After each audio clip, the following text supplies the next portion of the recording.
joining and welcome to ManaHeart Speaks. And for those who are new, I'm your host, AJ. And today's episode, we're going to go over when you receive a no.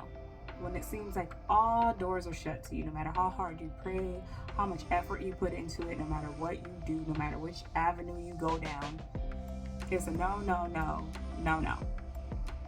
I've been there.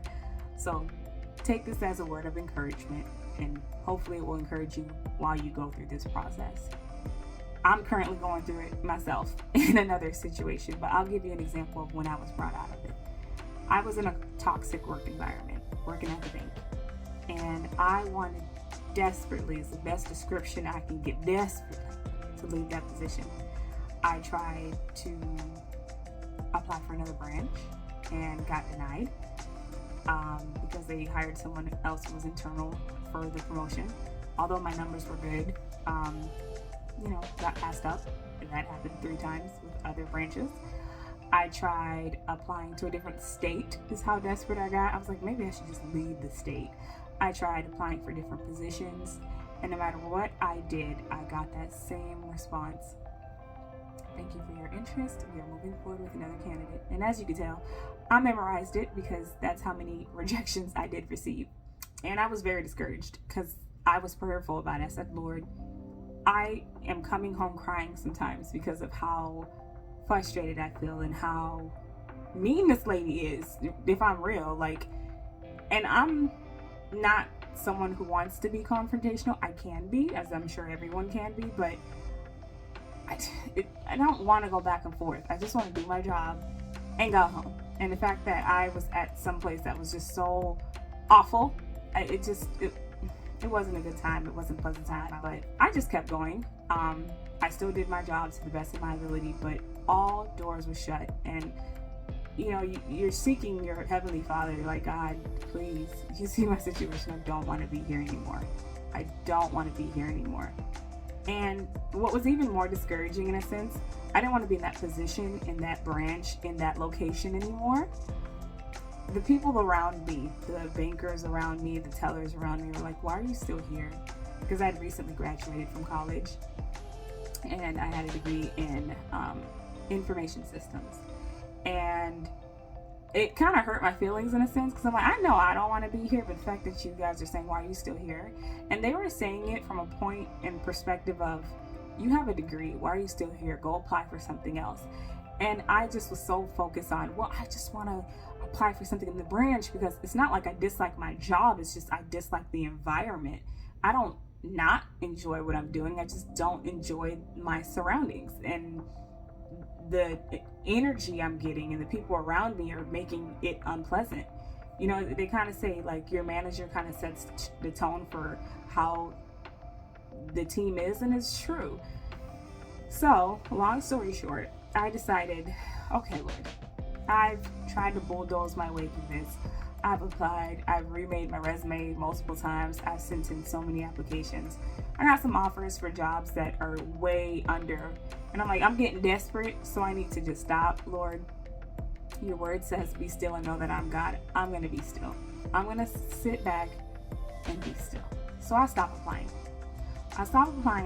And that's when, I think about a week later, can't remember exactly, but very soon after, when I stopped, I received an email from my former college that I recently graduated from that were for alumni and people who are going to soon graduate. And they said, hey, we have these jobs that these companies have that are offering to this university students. And I applied to both of the jobs that I saw, and lo and behold, I got the jobs for both. I got the offer. And I felt so blessed when I finally went to my new place of employment because my manager was awesome. The team was awesome. It's like everybody was grown, everybody was mature, it's not catty. I went with working with all women to all men. And there were some women too. They were all lovely. Everyone just, you're here to work.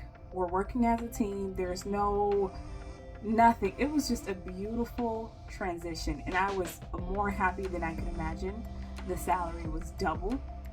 The jobs that I was applying for within the bank were going to pay less than what God had for me.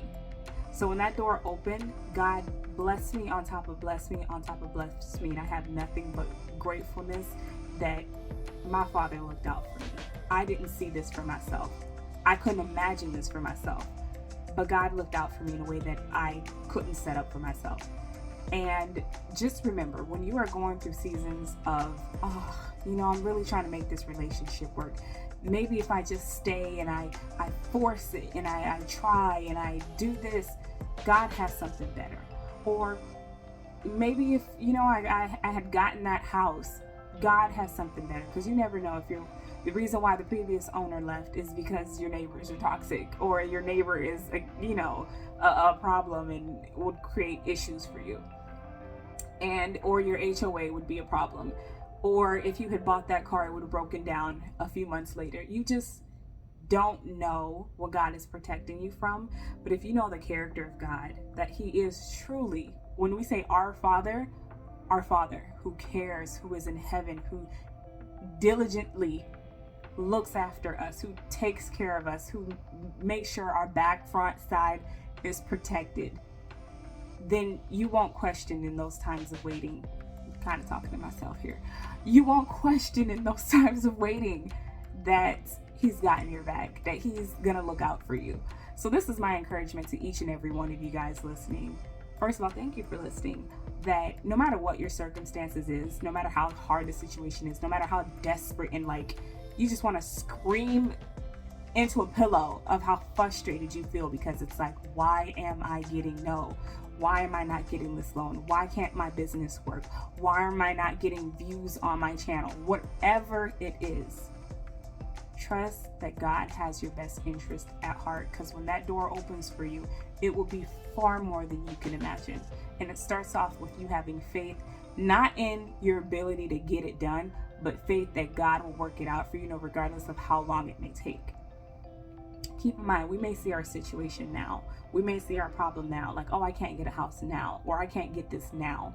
But God sees the future, and He sees that if you were patient, that perfect opportunity that He has for us, God's good, will be far exceeding and above what we can have in our hearts and our minds for ourselves. So trust God to work it out for you, even if it's painful, even if it's tiresome. Keep praying, keep fasting, and watch it work out for you. So I just want to thank each and every one of you for watching today, and I hope this word encouraged you. Wait on the Lord. It's not always easy. It's not always fun. But when that blessing comes, it's more than you can imagine. Thank you for listening.